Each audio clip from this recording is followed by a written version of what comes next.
So yun po mga kalangga, welcome back ulit sa ating munting channel, ang Alex Librada Vlogs.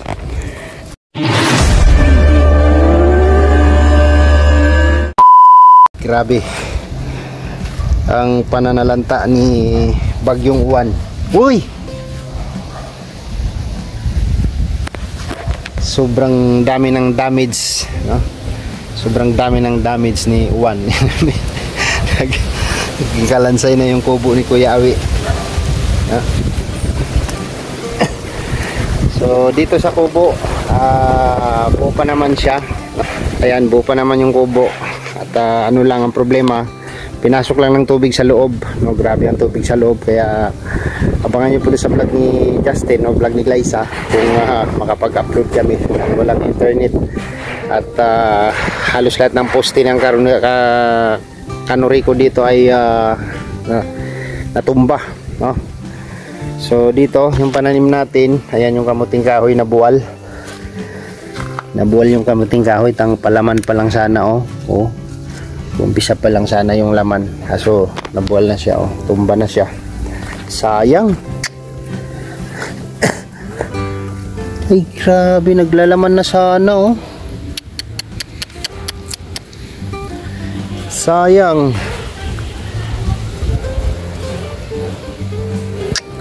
Sayang. Buwal talaga siya. Lakas talaga ng hangin. So ilang ano na lang sana ang hintayin natin, guys. So ang dami pa namang laman, oh.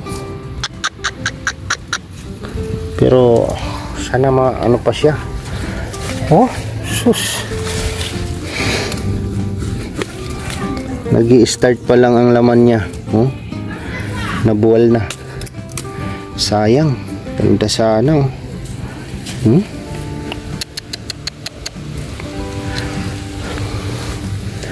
Sayang talaga.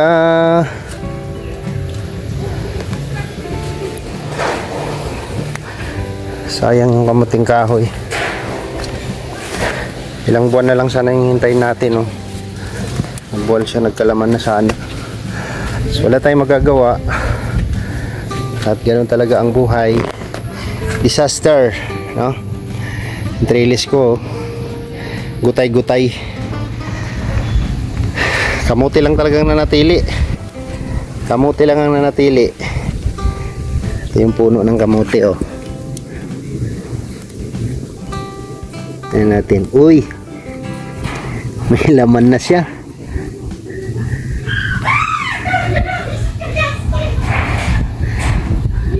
Antik na. Malapit na siya, oh. Nagkakalaman na yan.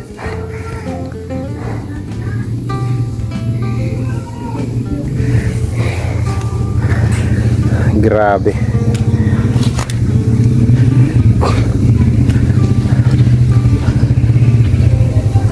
Me. Sayang yung kamuting kahoy, maglalaman na sana, oh. Nakunit ko lang isa ho. Yung nabuwal. Uy, Justin, sino itong mga alaga mo? Sayang. Oo, nagkala ko si Tama, sino yan? Pati tanim natin, wala na. Okra. Grabing tubig dito. Kangkong na lang talaga ang ganda dito. Sa okra, oh. Talong. Buwal lahat. Sayang. Kamuti na lang talaga ang natira. Dito may pinag-aapang kaming dito. Pipino. May pinag-aapang tayong pipino dito. Yan lang siya, oh.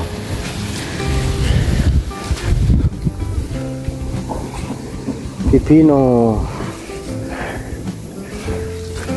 Oh, di ba namunga siya? Ay, ang cute. Ang ganda ng bunga niya, oh. Kunin natin. Ganda. Namunga na sana siya. Pipino.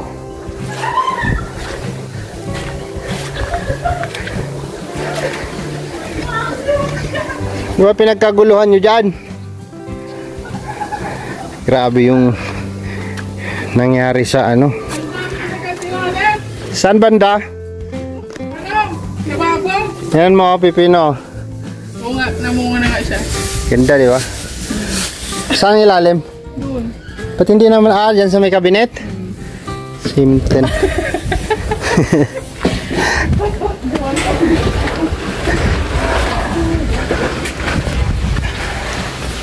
So yun yung nangyari sa kubo ni Kuya Awi. Yung tinutulugan nila ni Ate Maricho, yan. Angkob na lang ang natira.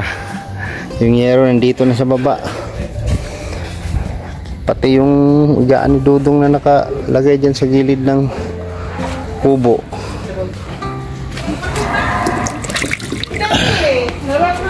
Tumalon siya dito. Grabe.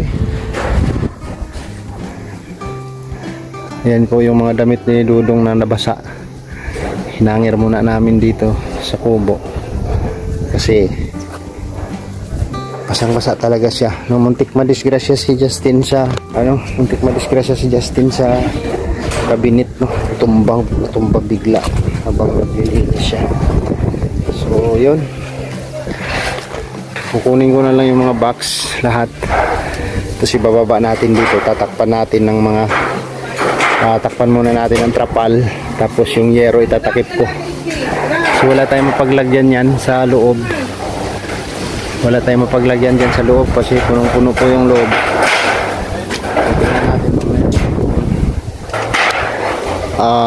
Hindi ba nabasa yung mga laman yan, no? So mamaya ayusin ko siya, tanggalin ko to lahat. Kalimutan ko yung kabra, no? Bara di kabra. So tingnan natin kung ano yung magandang gawin natin dyan, no? Yung aircon ni Dudong sayang, naulanan, delikado na yan, sira yan, bago pa yan.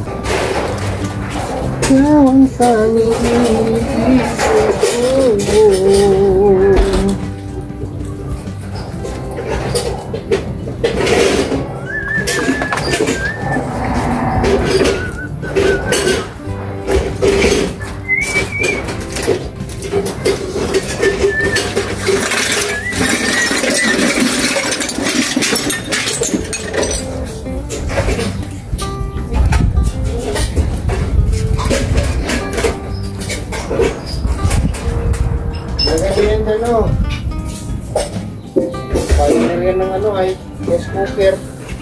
Ha?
So yan, lagay muna natin sila dito pansamantala. Tatakpan natin ng trapal. Grabe, pinasok ng tubig yung iba.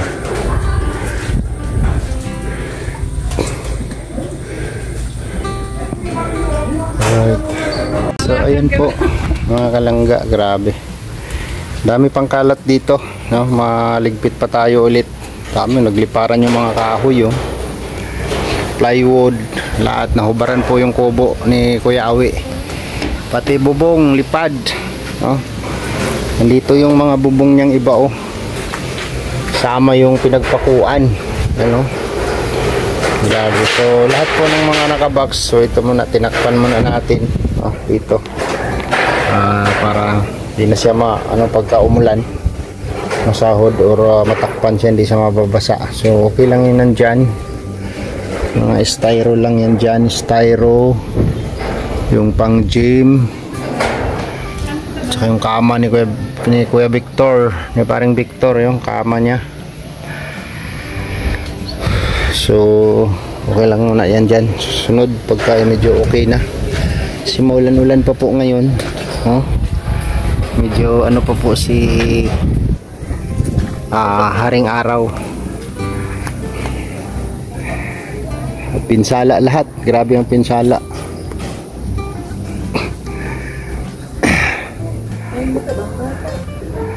Nahubaran yung so ayun po mga kalangga, no? Simula doon sa loob, grabe po yung pagliligpit namin kanina doon, puro basa, no? Nagpatulong na si Justin at hindi niya kaya. So dami yung mga damit ni Dudong lahat, oh. Yung mga nakahangir sa kabinet, ayan, tinubuan na yung kubo. Ano ba ito? May damo.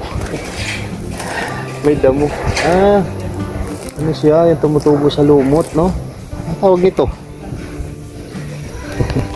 So yung kubo po, tumagilid po yan. Inalign ko lang kanina, no? Inalign ko lang. Okay pa naman siya. Hindi man siya nasira. Inalign ko lang siya. So naayos na siya. Grabe talaga ang lakas ng hangin, guys. Grabe. So ayan po yung damit ni Dudong na nabasa. Hinangir muna na. Kahangir naman na yan siya. Hinangir muna natin dyan para matuyo bago natin ibalik din sa cabinet, kasi tinayo na namin yung cabinet ni Dudong. So yun. Hanggang dito na lang muna yung vlog natin dito sa kubo ni Dudong. Grabe ang pinsala dito, no? So hindi lang dito, pati sa bahay grabe din po ang pinsala, no? Salamat po sa inyong lahat mga kalangga, no? Ilang araw tayong hindi makapag-upload at siguro matagal-tagal pang maibalik ang power supply dito sa Camarines Norte sa sobrang dami ng nasira, no? Mga poste ng kuryente, lahat. So matagal-tagal tayo hindi makapag-upload nito. So sana panoorin nyo pa rin ito, no? At wala naman sinong mag-asikaso dito, si Justin mag-isa lang, kaya pumunta sa bahay si Justin at nanghingi ng tulong sa amin. Busy rin ako kanina doon umaga, ano po ako doon sa mga naputol na kahoy doon sa bahay, at mga doon tambak na basura rin doon sa bahay. Grabe. So ngayon, salamat po sa inyong lahat, no? Hanggang dito na lang muna yung vlog. Thank you so much and God bless po sa ating lahat. Ingat po tayo, and thank you Lord sa kaligtasan, no? Kahit may super typhoon na dumaan, iligtas po tayo, no? Although may mga na damage, pero ano lang yan, kunti lang yan, no? Material lang yan ng mga bagay. Makikita pa natin yan, no? Yung mga tanim na nasira, makakatanim pa tayo yan, no? Importante yung buhay natin, o diba? God bless and see you next vlog mga kalangga. Bye bye po.